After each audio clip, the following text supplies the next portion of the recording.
is howling like crazy. Oh man, I need to find a safe spot to pull over.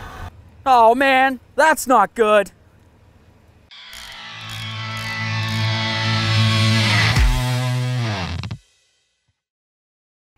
Oh man, I was just driving in this thing and I had a howling noise coming from the rear. I hopped out real quick and I can smell a strange smell in the air. It smelled like something was burning. I had a look at the left rear right here and there's smoke coming from the rear. Obviously that's an unsafe situation, so we need to figure it out. Luckily for us, we have 1aauto.com for all of our parts. Let's get in the studio. Hey friends, it's Len here from 1A Autos. So you saw exactly what was happening on this truck. I was on my road test, I had a little bit of an issue, so we needed to check it out. Now at this point I've got it up on the lift and I want to start taking it apart. What I notice is that I can kind of turn the wheel. It just feels as though it's a little stiff. It's not necessarily frozen, so I wanted to at least mention that to you. I'm going to go ahead and get this cover off of here and the wheel so we can have a closer look.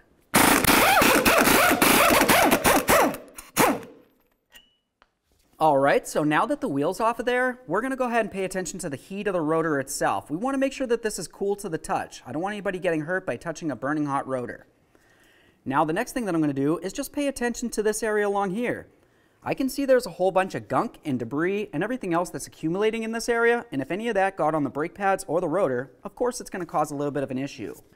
Now any of this could potentially cause that smell that I was smelling, because of course if there's some sort of fluid that's burning off due to the heat of the brakes, that's going to cause the smell, and of course it could potentially cause some kind of noise. So what we're going to have to do is go ahead and start taking everything apart so we can have a closer look. I have an inkling that it's one of two things, either brake fluid from the caliper piston leaking, or maybe even an axle seal leak. Let's take it apart and figure it out.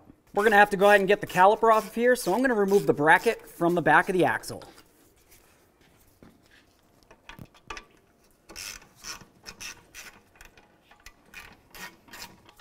Okay, get that bolt out of there. Grab onto this caliper. We'll see if we can get it off of here. All right.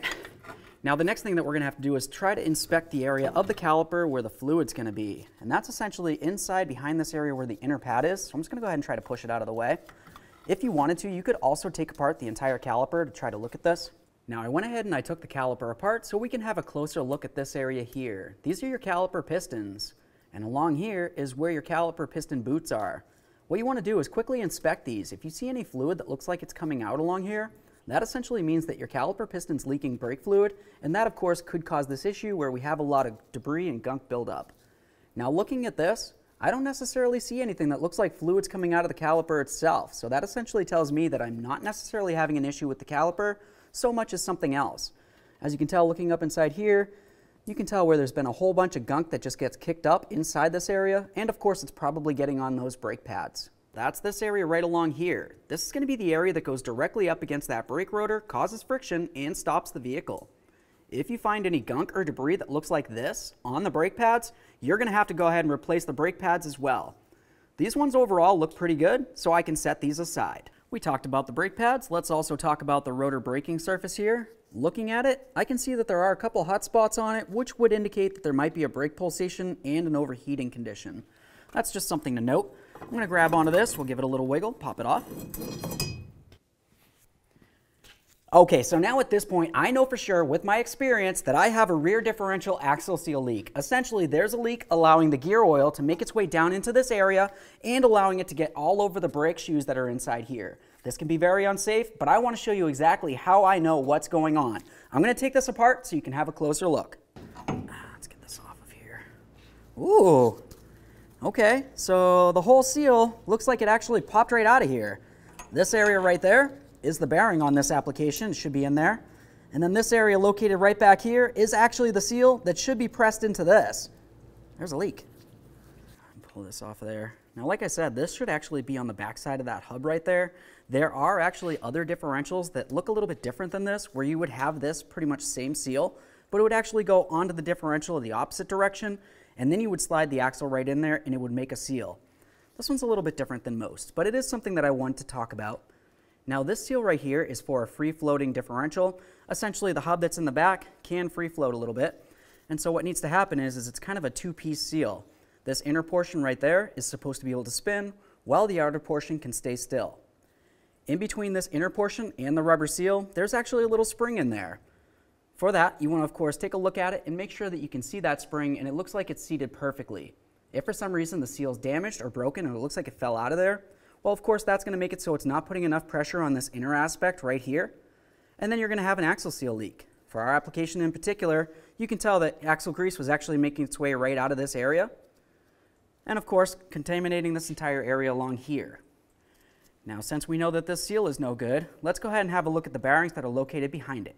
Bearings can look different overall. This is the type that we have on this application. For howling noise, what you want to pay attention to are these roller bearings along here. When you're looking at them, what you want to look for is any type of scratching or etching or any type of bluing or discoloring of any sort. If you see something like that, that could essentially mean that your bearings have been overheating and they have wear. I'm just going to give it a little wiggle. Generally, you can see a little bit of movement in these areas, and a little bit of movement's actually fine. That's not something that you have to worry about. But if it feels like it's excessive, like this wants to separate, or maybe even one of these bearings all the way around wants to pop right out of there, well, then you know you have an issue. Of course, the bluing or the scraping or anything the like, that would be a reason why you'd want to replace it. Something to mention though is there typically is going to be multiple bearings. For this one in particular, it's pretty easy to see. It's right out in the open. Otherwise, what you might happen to see on a different type of differential is you actually have a seal right along this area with the bearing located behind it. It's going to be a little bit hard to see, so of course you're going to have to pop out that seal to be able to give it a quick inspection. That would be the outer bearing.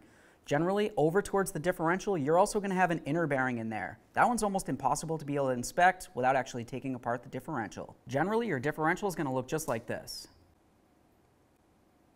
Now we're going to start talking about the emergency brake shoes. If you look at your emergency brake shoe and it looks like it's covered with gear oil, that means that you have to go ahead and replace it. It's been contaminated and there's no way of servicing it other than replacement. When I'm doing emergency brake shoes, I always do the hardware as well. It only makes sense. Also, looking closer at this, I can see that not only is there gear oil along this area of the backing plate, but there's also an area that it looks like it's been ground into by something. Up along the top here as well. And then also, looking up along this ridge, something's been hitting up against this, and we need to figure it out. Giving the rotor a quick inspection, of course I can see that it's covered in the gear oil. But also what I want to be paying attention to is this ridge right along here.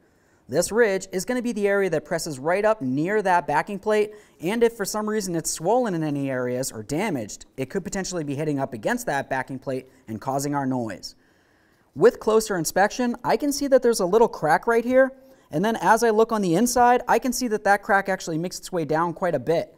The more I look around this rotor, I can see several cracks on it. Overall, if you see even one crack, that essentially means that you have to go ahead and replace the rotor. Also looking inside here, I can see where there's a whole bunch of areas where it looks like it's discolored, maybe possibly due to overheating. Typically, if your e-brake shoes or even brake pads are swollen due to contamination, it's going to cause a rubbing effect and it's going to end up overheating. So between the cracks that are on here and of course the lube that's inside there, it's going to cause the issues that we had with either the smoking or even the noise that we had. Also for the noise, looking at the back side of this hub where that seal is, I can feel that it actually looks like it's ground right in. I can catch my fingernail on it and it's really unsafe. This is actually what's been hitting up against the inside of that backing plate, very close to where that seal was. Now I hope you liked the video, I hope you learned a little something. If there's something in this video that you think might be interesting to somebody else, go ahead and share it with them. If you like the video or love the video, go ahead and smash on the like button for me, it would mean the world. While you're at it, go ahead and subscribe and ring the bell, that way there you, all of your friends, can be kept up with all of our latest content. Thanks. Now I gotta get this thing put together.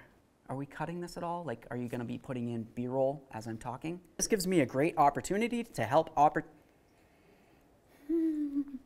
Okay, friends, at this point, wow. You're still recording. No. Now he's recording still. Here we go. Make sure you subscribe.